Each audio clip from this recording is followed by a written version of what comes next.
በኢራን የሚደገፈውና መቀመጫው ሊባኖስ ላይ ያደረገው ደግሞም እስራኤል ከሐማስ ጋር የምታደርገውን ጦርነት ካላቆመች እኔም በእስራኤል ላይ ጥቃት መሰንዘሬን እቀጥላለሁ ያለው ሂዝቦላህ ባለፉት 2 ወራት ውስጥ እጅግ ከፍተኛ የሚባል ቁጥር ያለውን ሚሳኤል ትናንት ተኩሷል። እስራኤል በሊባኖስ እያደረገች ያለውን ጸረ ሂዝቦላህ ዘመቻም የበለጠ አጠናክራ መቀጠሏ ተሰምቷል። በሌላ በኩል ደግሞ የአውሮፓ ህብረት ለሊባኖስ ጦር ማጠናከሪያ የገንዘብ ድጋፍ አደርጋለሁ ማለቱ ተሰምቷል።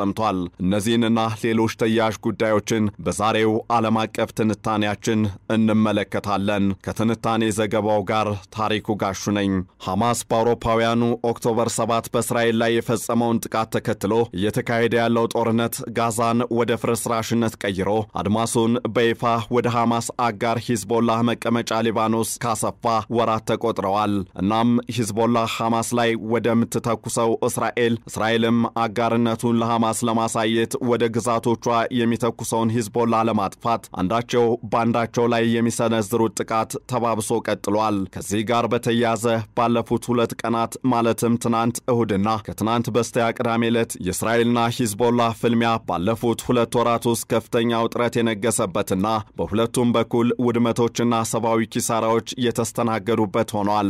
በዚህም በትላንትናው ዕለት የሊባኖስ መንግስት መገናኛ ብዙሃን በድንበር አካባቢ ከፍተኛ ውጊያ መደረጉን ሲገልጽ የእስራኤል ጦር ደግሞ ወደ 250 የሚጠጉ ሚሳኤሎች በትላንትናው ዕለት ብቻ በእስራኤል ግዛቶች ላይ ሂዝቦላህ መተኮሱን የእስራኤል መከላከያ አስታውቋል። በሌላ በኩል ደግሞ እስራኤል በሂዝቦላህ ይዞታዎች ውስጥ የሚገኙትንና ከሊባኖሷ መዲና ቤይሩት ደቡባዊ አቅጣጫ ላይ ያሉትን የሂዝቦላህን ምሽጎች ማውደሟ ተገልጿል። ከፍተኛ የተኩስ ልውውጡ የመጣው የእስራኤል ሂዝቦላህ ከፍተኛ የአውሮፓ ህብረት ዲፕሎማት ጆሴፍ ቦሬል ትላንት ሊባኖስን በጎበኙበት ወቅት መሆኑም አነጋጋሪ አድርጎታል። የእስራኤሉ ጦር እንደገለጸው በኢራን የሚደገፈው ሂዝቦላህ በዕለቱ ወደ 250 የሚጠጉ ሚሳኤሎችን ወደ እስራኤል መተኮሱን የጠቆመ ሲሆን የተተኮሰው የሚሳኤል ብዛት ለጥቃትም ለዚህ የእስራኤል ጥቃት የተሰጠ ምላሽ መሆኑ የተመላከተ ሲሆን ሂዝቦላህ ወደ እስራኤል ከተኮሳቸው ወደ 250 የሚጠጉ ሚሳኤሎች አብዛኞቹ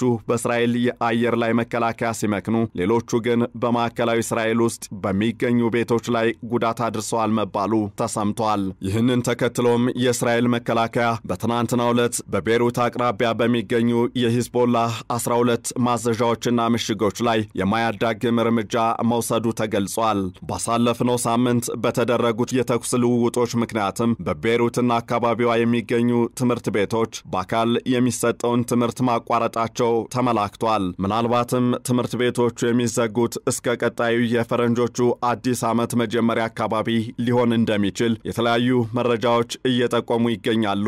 በቤይሩትና በአካባቢዋ የሚገኙ ትምህርት ቤቶች የሚዘጉበት ምክንያትም የተማሪዎችን ደህንነት ለመጠበቅ ሲባል መሆኑም በአጽንኦት ተገልጿል። ከጥቅምት 2023 ጀምሮ በሊባኖስ በተከሰተው ግጭት ቢያንስ 3754 ሰዎች መሞታቸውን የሀገሪቱ ጤና ጥበቃ ሚኒስቴር እየገለጸ ይገኛል። በእስራኤል በኩል ቢያንስ 82 ወታደሮችና 47 ሲቪሎች መሞታቸውን የእስራኤል ባለስልጣናት እየገለጹ ነው። በዚህ ሳምንት መጀመሪያ ላይ የአሜሪካ ልዩ መልእክተኛ ይህንን መሰሉን በእስራኤልና በሂዝቦላህ መካከል እየተካሄደ ያለው የተኩስ ልውውጥ የሚያደርሰውን አደጋ ለመቀነስ እንዲሁም በሁለቱም በኩል የሚገኙ ንጹሃን ዜጎችን ደህንነት ለመጠበቅ ሁለቱ አካላት ወደ ስምምነት መምጣት እንዳለባቸው ጥሪዎች እየቀረቡ ይገኛሉ። ከዚህ ጋር በተያያዘም በዚህ ሳምንት መጀመሪያ ላይ የአሜሪካ ልዩ መልእክተኛ አሞስ ሆችስቴን በሊባኖስ ተገኝተው የተኩስ አቁም ስምምነቶችን ለማድረግ ጥረቶችን ሲያደርጉ መቆየታቸው ተገልጿል።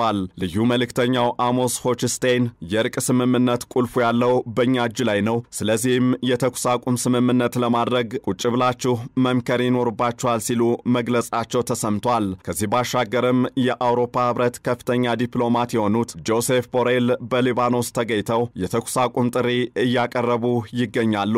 በሊባኖስ ዋና ከተማ ቦሬል የሂዝቦላህ ተወካይ የሆነውና በአጋርነቱም ከሚታወቀው የሊባኖስ ፓርላማ አፈ ጉባኤ ናቢህ በሪ ጋር መወያየታቸው ተሰምቷል። ቦሬል ወደፊት የምናየው አንድ መንገድ ብቻ ነው፣ ይህም አፋጣኝ የተኩስ አቁም ማድረግና የተባበሩት መንግስታት የጸጥታው ምክር ቤት ውሳኔ 1701ን ሙሉ በሙሉ ተግባራዊ ማድረግ ነው ሲሉ ያለውን ብቸኛ አማራጭ ጠቁመዋል። ቦሬል አያይዘውም ሊባኖስ ውድቀት አፋፍ ላይ ነች ሲሉም አስጠንቅቀዋል። ይህ ይህ የቦሬል ንግግርም እስራኤል ብርቱ ክንዷን እያሳረፈች ስለመሆኑ ማረጋገጫ ሆኖም ተወስዷል። በ2006 እንደ አውሮፓውያኑ የዘመን አቆጣጠር የመጨረሻውን የሂዝቦላህና የእስራኤል ጦርነት ያቆመው ተመሳሳይ ውሳኔና አካሄድ መሆኑ እየተገለጸ ይገኛል። በሊባኖስ ያሉ የታጠቁ ቡድኖችን በሙሉ ትጥቅ እንዲፈቱ የተባበሩት መንግስታት የጸጥታው ምክር ቤት ጥሪ አቅርቧል። ይህንን ትንታኔ ስናዘጋጅ ቢቢሲ፣ አልጀዚራ፣ ሮይተርስ እና አክሲዮስ ኒውስን በዋቢነት ተጠቅመናል።